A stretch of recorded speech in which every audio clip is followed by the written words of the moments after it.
নমস্কার বন্ধুরা, আশা করি আপনারা সবাই খুব ভালো আছেন। পাপিয়াস কুকিং অ্যান্ড লাইফস্টাইল চ্যানেলে আপনাদের সবাইকে স্বাগত।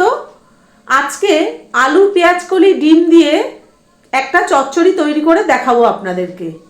তো আমার এই ভিডিওটা না টেনে শেষ পর্যন্ত পুরোটা দেখবেন, ভালো লাগলে লাইক কমেন্ট শেয়ার করবেন। আর আমার সঙ্গে থেকে দেখতে থাকুন আমি কিভাবে আজকে আলু পেঁয়াজ কলি ডিম দিয়ে চচ্চড়িটা তৈরি করছি। আজকে পেঁয়াজ কলি রান্না করবার জন্য গ্যাসে কড়াই বসিয়ে দিয়েছি আর কড়াইটা গরম করে তাতে কিছুটা পরিমাণ সর্ষের তেল দিয়ে দিয়েছি। আমি সর্ষের তেলে রান্না করব, আপনারা চাইলে কিন্তু এটা রিফাইন তেলেও করতে পারেন। হাফ চামচ থেকে একটু বেশি 5 ফোড়ন দিয়ে দিলাম, একটা গোটা শুকনো লঙ্কা দিলাম। ফোড়নটা ভাজা হয়ে গেছে, এবার আমি আলু দিয়ে দেব। দেখুন এইভাবে লম্বা করে আলু কেটে নিয়েছি। আমি 500 পেঁয়াজ কলি নিয়েছি আর বড় সাইজের দুটো আলু এইভাবে লম্বা করে কেটে নিয়েছি। একটু হলুদ দিয়ে দিলাম। গ্যাসের ফ্লেমটা হাইতে করে দিয়ে আলুটাকে একটু ভেজে নেব, 3-4 মিনিট ভেজে নেব। এখন নতুন আলুতে জল ভরা থাকে, গ্যাসের ফ্লেম লোতে করে দিলে আলুটা কিন্তু তাড়াতাড়ি সেদ্ধ হয়ে যাবে। 3 মিনিট আলুটা ভাজা হয়ে গেছে, এবার পেঁয়াজ কলিটা আলুর মধ্যে দিয়ে দেবো। আবারও গ্যাসের ফ্লেমটা হাইতে করে দিয়ে পেঁয়াজ কলিটা আলুর সঙ্গে 2-3 মিনিট ভেজে নেব। এই সময় কিন্তু কোনো মতেই গ্যাসের ফ্লেম লোতে করা যাবে না। পেঁয়াজ কলিটা 3 মিনিট ভাজা হয়ে গেছে, এবার কড়াই থেকে নামিয়ে নেব।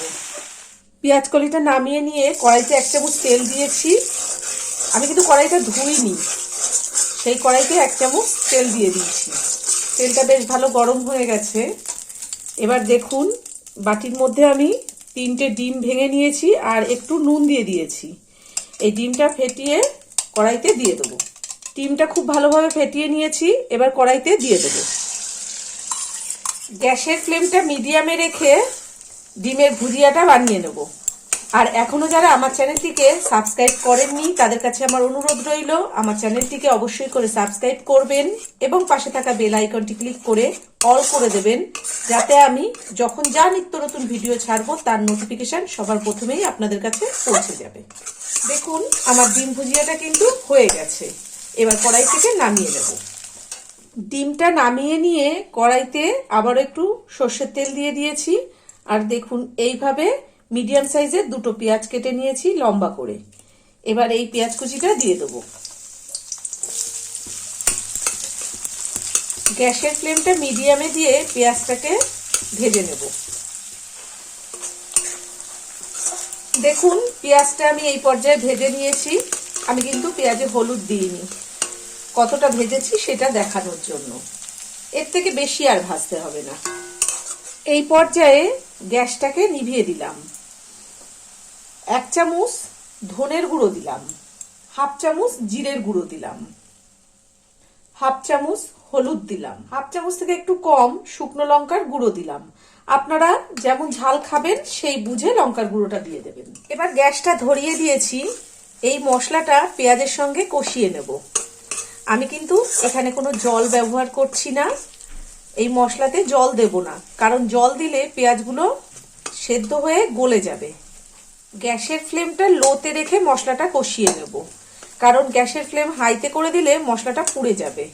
এই যে পেঁয়াজটা নরম রয়েছে সেই জন্য জল দেওয়া লাগবে না, এইভাবে কষিয়ে নেওয়া যাবে। গ্যাসের ফ্লেমটা লোতে রেখে 3-4 মিনিট ধরে মশলাটা কষিয়ে নিয়েছি। দেখুন দুটো টমেটো ঠিক এরকম সরু করে লম্বা করে কেটে রেখেছিলাম, এই টমেটোটা দিয়ে দিচ্ছি। আর 1 চামচ নুন দিচ্ছি। স্বাদ অনুসারে সামান্য একটু চিনি দিলাম। এবার এই নুন চিনি আর টমেটো মশলার সঙ্গে ভালোভাবে মিশিয়ে দিচ্ছি।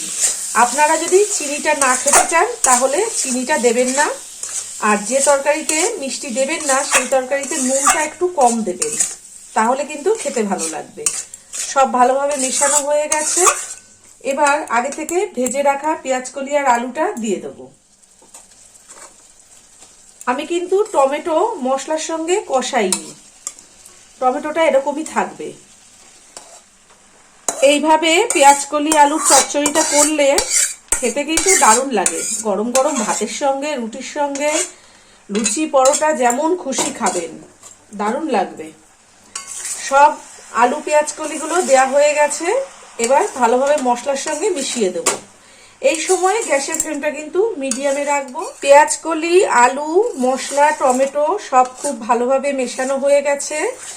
আর আমি কিন্তু এই রান্নায় কোনো জল ব্যবহার করব না। এই পর্যায়ে গ্যাসের ফ্লেমটা লোতে করে দিয়ে 5 মিনিটের জন্য ঢাকা দিয়ে দেব। 5 মিনিট হয়ে গেছে। এবার আমি ঢাকাটা খুলে দিচ্ছি। দেখেই বোঝা যাচ্ছে পেঁয়াজ কলি কিন্তু সেদ্ধ হয়ে গেছে। আলুটা যেহেতু বেশ বড় বড় করে কেটে দিয়েছি, মোটা মোটা করে, সেই জন্যে আলুটা একটু কেটে দেখে নিতে হবে আলুটা কেমন সেদ্ধ হয়েছে।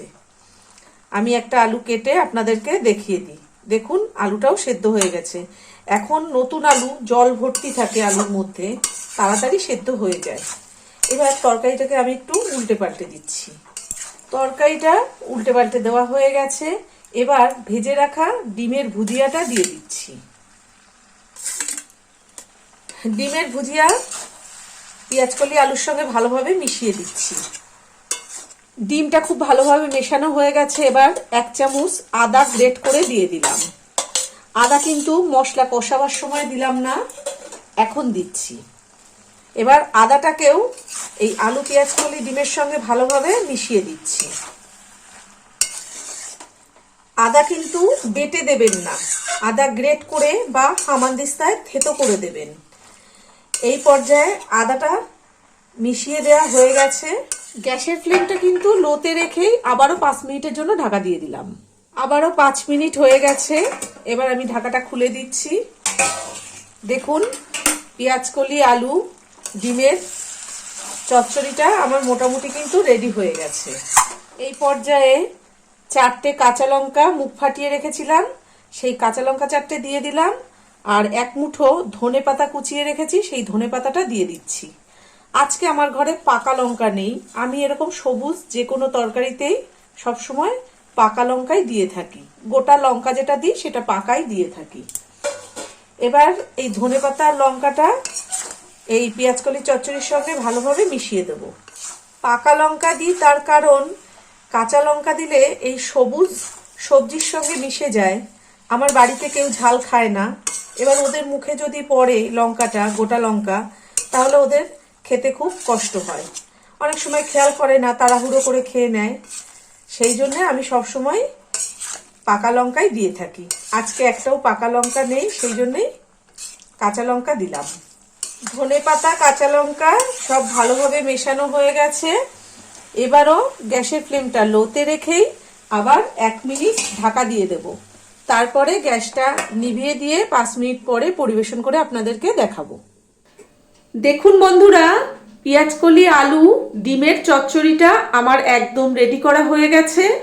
আর আজকে আমি যেভাবে এই পেঁয়াজ কলি আলু ডিমের চচ্চড়িটা তৈরি করলাম, আপনারা বাড়িতে ঠিক এইভাবেই তৈরি করবেন। করে ভাত, রুটি, লুচি, পরোটা যেমন খুশি খাবেন। আশা করি আপনাদের খুবই ভালো লাগবে। আর বাড়িতে আপনারা রান্না করে খেয়ে আমাকে অবশ্যই কমেন্ট করে জানাবেন আপনাদের কেমন লেগেছে এই রেসিপিটা। ভালো থাকবেন, সুস্থ থাকবেন। ধন্যবাদ।